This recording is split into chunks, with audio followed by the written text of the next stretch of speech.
মুহির ডাইল বানাইছি কারা কারা চিনো আমি তো জানি না। চলো ভিডিওটা শুরু করি। আসসালামু আলাইকুম, কেমন আছো সবাই? আশা করছি ভালো আছো, আল্লাহ রহমতে আমিও ভালো আছি আলহামদুলিল্লাহ।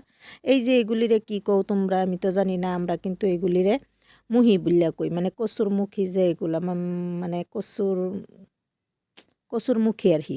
তো এই যে দেখো কচুর মুখী বানাবার লাগে আমার লাগবো এই জলফাই আর ধনিয়া পাতা, মেইন বস্তু এই দুইটা লাগবো, আর মাছ লাগবো। তো এই যে দেখো আমি মুহিগুলিরে সুন্দর করে ধুয়ে লইতেছি। এগুলিরে কিন্তু আমরা মুহি কই। তো আমি একটা পতিলা দিয়া পানি দিয়া দিলাম, আর একদম ভাপ দিয়া লইতেছি, মানে সিদ্ধ করে লইতেছি। আমি কয়েকটা ইয়াও দিয়া দিছিলাম, জলফাইও দিয়া দিছিলাম এটার লগে, যাতে আর কি গলার মধ্যে না ধরে। তো এই যে সুন্দর করে সিদ্ধ হয়ে পড়ছে, এখন আমি নামাইয়া সুন্দর করে সাফ করে লইতেছি। তো এই যে বাকলাটা আর ফেলাইয়া লইতেছি।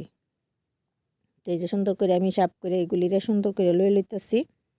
তো এই যে সুন্দর করে আমার সাফ করে লয়ে লওয়া হয়েছে। ওহন আমি এটিরে সুন্দর করে এইভাবে কাছলা এলাম। চাইলে তোমরা এই ম্যাশ করে যে আলু ম্যাশ করে যে এগুলি দিয়েও করতে পারো, বা গ্যালেস দিয়েও করতে পারো। আমি যে দেখাই দিলাম একটু গ্যালেস দিয়ে এইভাবে লইয়া দিলেই মানে সেটকে যাবে সুন্দর করে, মানে একদম ম্যাশ হয়ে পড়বো। তো সুন্দর করে ম্যাশ করে লওয়ার পরে আমি সাইড করে রেখে দিলাম। তারপরে আমি ধনিয়া পাতা এগুলিরে কাটতে কুটতে লইতেছি, পেঁয়াজ এগুলারে। তো এই যে সুন্দর করে আমি সাইড করে রেখে দিছি। এই যে মাছ এখানো, পেঁয়াজ, কাঁচামরিচ, মশলা সবগুলা বস্তু আমি লই লইছি যেগুলো আমার লাগবো। তো আমি দিয়া দিলাম পতিলা দিয়া হেরা সরিষার তেল দিয়া পেঁয়াজ দিয়া সুন্দর করে বন্যা মশলা দিয়া দিলাম।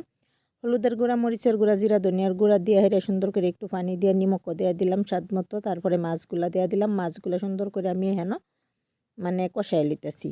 কষাই হেরে আমি মাছগুলারে আমি উড়াই লইয়াম, কারণ মাছ বাইঙ্গা নাইলে কাড়া লাগবো, খুব খারাপ লাগবো খায়া।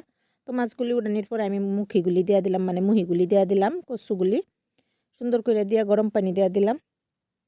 গরম পানি দিয়া সুন্দর করে আমি ঘুরতে লইয়াম একটু, কারণ আঠা লইয়ে পরে তো। তো এই যে আমি যতটুক আমার ডালের লাগিয়া পানির দরকার ততটুক আর কি পানি দিয়া হাইরে আমি সুন্দর করে এখন ঘুরতে লইম। এই যে দেখো এইভাবে আমি গুঁড়া দিয়া লইছি। তাহলে মানে একদম সুন্দর করে মিক্স হয়ে যাব সব কিছু।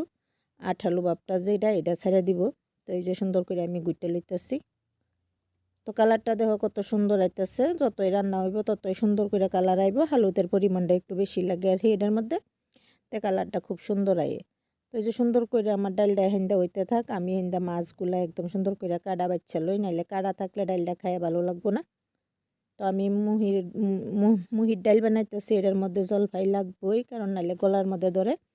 তো আমি মাছগুলো ওই যে বাচ্চা দিয়া দিলাম, মুহিও দিয়া আমি কী কই জলফাইও দিয়া দিছি।